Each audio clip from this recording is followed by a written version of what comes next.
Intermediate పరీక్షల్లో fail అయిన విద్యార్థులందరి పేపర్లను ఉచితంగా రీవెరిఫికేషన్, రీకౌంటింగ్ చేయాలని ముఖ్యమంత్రి కేసీఆర్ అధికారులను ఆదేశించారు. పాస్ అయిన విద్యార్థులు కూడా రీవెరిఫికేషన్, రీకౌంటింగ్ కోరుకుంటే గతంలో ఉన్న పద్ధతి ప్రకారమే ఫీజు తీసుకుని చేయాలని ముఖ్యమంత్రి చెప్పారు.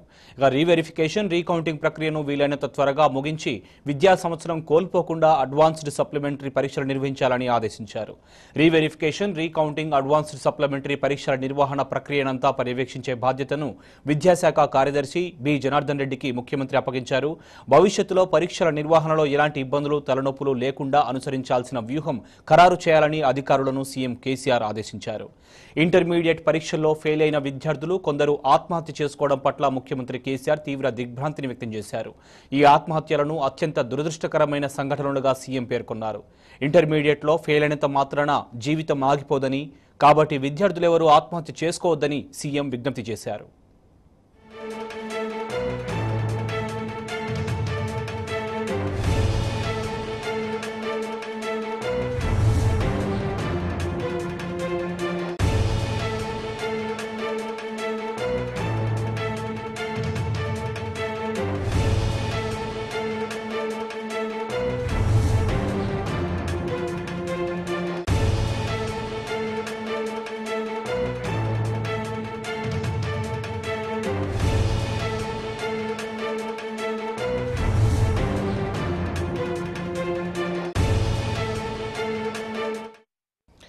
ఇంటర్మీడియట్లో ఫెయిల్ అయిన విద్యార్థులకు ఉచితంగా రీకౌంటింగ్, రీవెరిఫికేషన్ చేయాలని సీఎం కేసీఆర్ అధికారులను ఆదేశించారు. దీనికి సంబంధించి పూర్తి సమాచారం మా ప్రతినిధి సూరజ్ నాడు తెలుసుకుందాం. సూరజ్, చెప్పండి.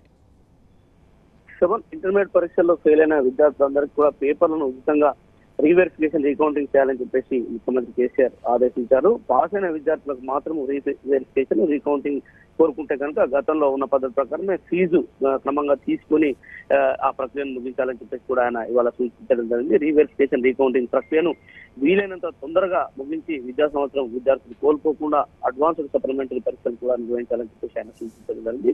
రీవెరిఫికేషన్, రీకౌంటింగ్, అడ్వాన్స్డ్ సప్లిమెంటరీ పరీక్షల నిర్వహణ ప్రక్రియనంతా పర్యవేక్షించే బాధ్యతను విద్యాశాఖ కార్యదర్శి జనార్దన్ రెడ్డికి ముఖ్యమంత్రి కేసీఆర్ అప్పగించారు. భవిష్యత్తులో పరీక్షల నిర్వహణలో ఎలాంటి ఇబ్బందులు, తలనొప్పులు తలెత్తకుండా అనుసరించాల్సిన వ్యూహాన్ని ఖరారు చేయాలని చెప్పేసి కూడా అధికారులను ఈ సందర్భంగా ముఖ్యమంత్రి కేసీఆర్ ఆదేశించారు. ఇంటర్మీడియట్ పరీక్షల్లో ఫెయిల్ అయిన విద్యార్థులు కొందరు ఆత్మహత్య చేసుకోవడం పట్ల ఆయన తీవ్ర దిగ్భ్రాంతి వ్యక్తం చేశారు. ఈ ఆత్మహత్యలను అత్యంత దురదృష్టకరమైన సంఘటనగా ఆయన అభివర్ణించడం జరిగింది. ఇంటర్మీడియట్ లో ఫెయిల్ అయినంత మాత్రాన జీవితం ఆగిపోదని, విద్యార్థులు ఎవరు ఆత్మహత్యలు చేసుకోవద్దని చెప్పేసి ఈ సందర్భంగా ముఖ్యమంత్రి కేసీఆర్ విజ్ఞప్తి చేయడం జరిగింది. ఇంటర్మీడియట్ పరీక్ష ఫలితాల వెల్లడి తర్వాత తలెత్తిన పరిణామాలపైన ఇవాళ ఆయన ప్రగతి భవన్ లో సమీక్షా సమావేశం నిర్వహించారు. ఈ సమీక్షా సమావేశానికి విద్యాశాఖ మంత్రి జగదీశ్వర్ రెడ్డితో పాటుగా విద్యాశాఖ కార్యదర్శి జనార్దన్ రెడ్డి, అలాగే బోర్డు కార్యదర్శి అశోక్ కుమార్ తదితరులంతా కూడా పాల్గొనడం జరిగింది. ముఖ్య సలహాదారు రాజేష్ శర్మ కూడా ఈ సమావేశంలో పాల్గొన్నారు.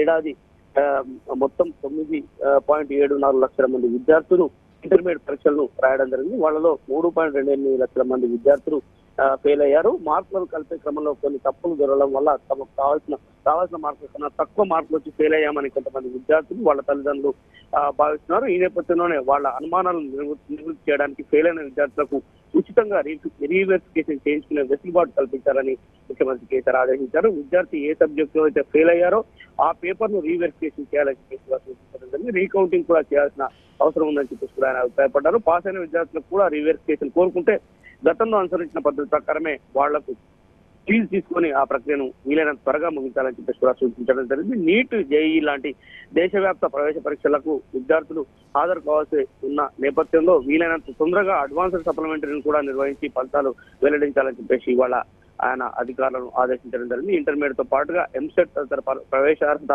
పరీక్షల విషయంలో కూడా ప్రతిసారి ఇబ్బందులు ఎదురవుతున్నాయి. ప్రభుత్వం, విద్యార్థులు, వాళ్ళ తల్లిదండ్రులు అనవసరంగా తలనొప్పులు భరించాల్సి వస్తున్న పరిస్థితిని ఈ సందర్భంగా ముఖ్యమంత్రి కేసీఆర్ కొంత నొక్కి వ్యాఖ్యానించడం జరిగింది. ఈ పరిస్థితిని నివారించాల్సిన అవసరాన్ని ఆయన